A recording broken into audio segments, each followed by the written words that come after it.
In 1970s, we started the first wave of environmental awareness. At this point, people started looking at the planet differently and started asking, should the relationship that we have to the planet change?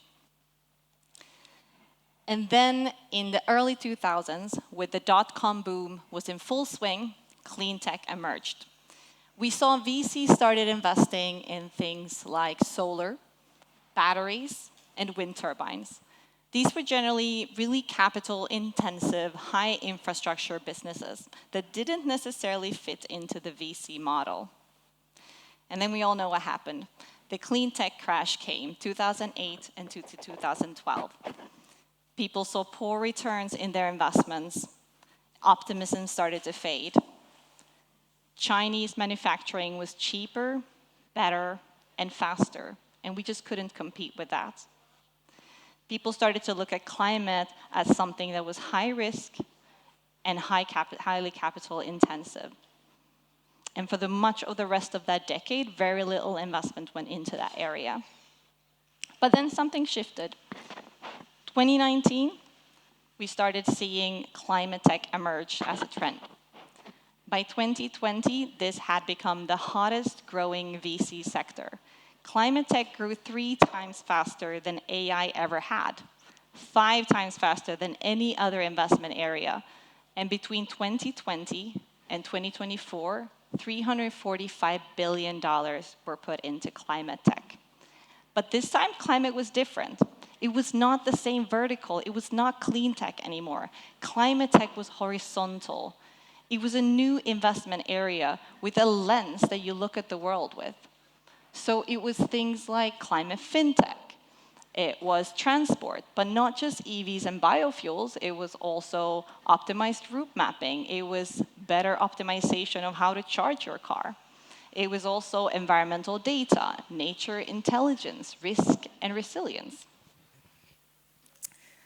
Essentially, it was fully different than it had been before. At that time, we also saw regulations change. We saw a lot of countries started to put really bold net zero targets in, and we finally thought that climate tech is on the agenda. But now, in today's Trump era, we are asking ourselves, has the climate tech bubble burst?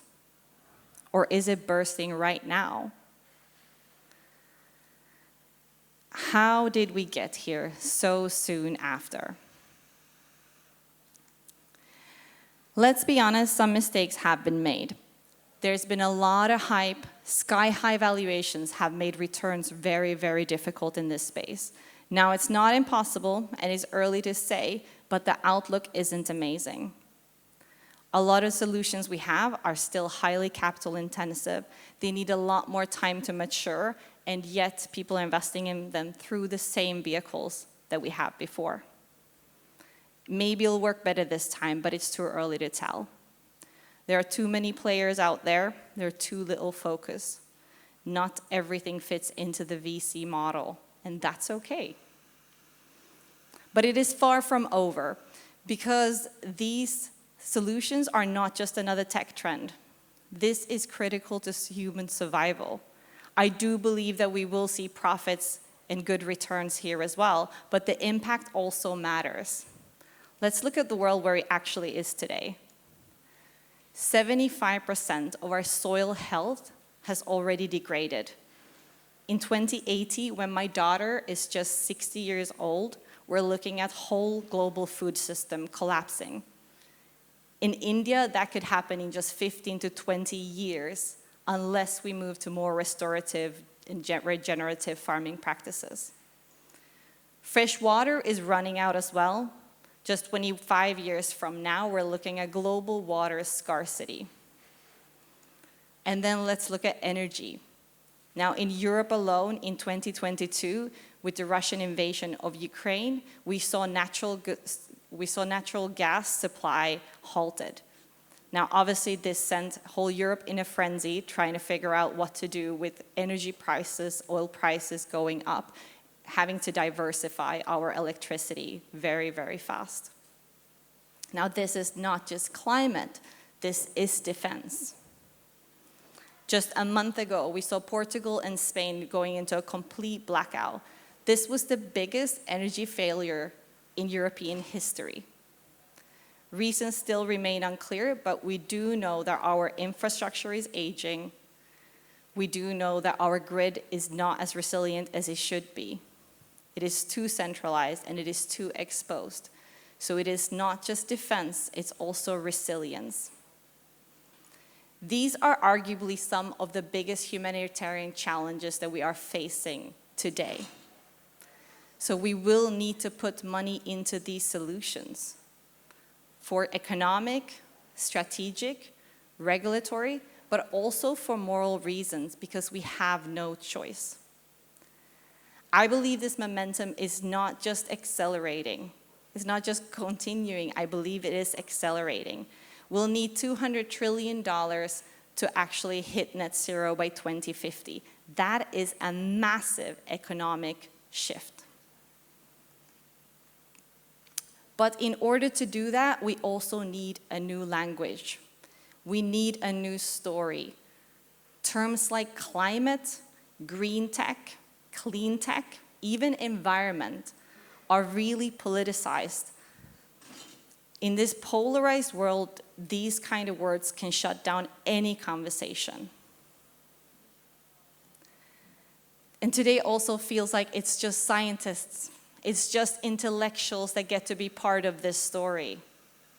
You have to understand what sucking 300 gigatons out of the atmosphere actually means and looks like. Or you need to understand what the net zero targets are in detail. That's not going to cut it. We're going to need everyone. We're going to need a new language.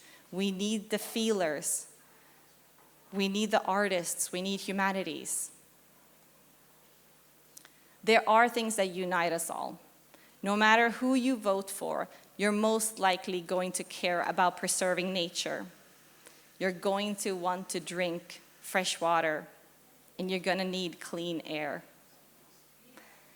These are universal, basic human needs, and these are the things that we should be looking for in the language that we use. Now, this is a picture taken from the Voyager aircraft in 1990 of our world. You can spot the pale blue dots in this picture.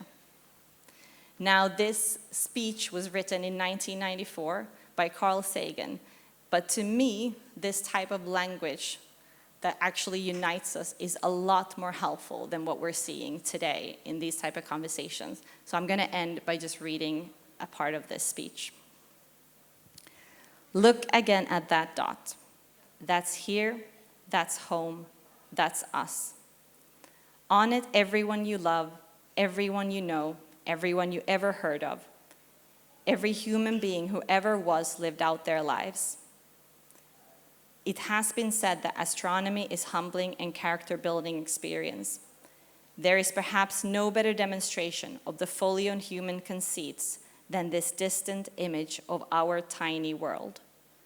To me, it underscores our responsibility to deal more kindly with one another and to persevere and cherish the pale blue dot, the only home that we have ever known. Thank you.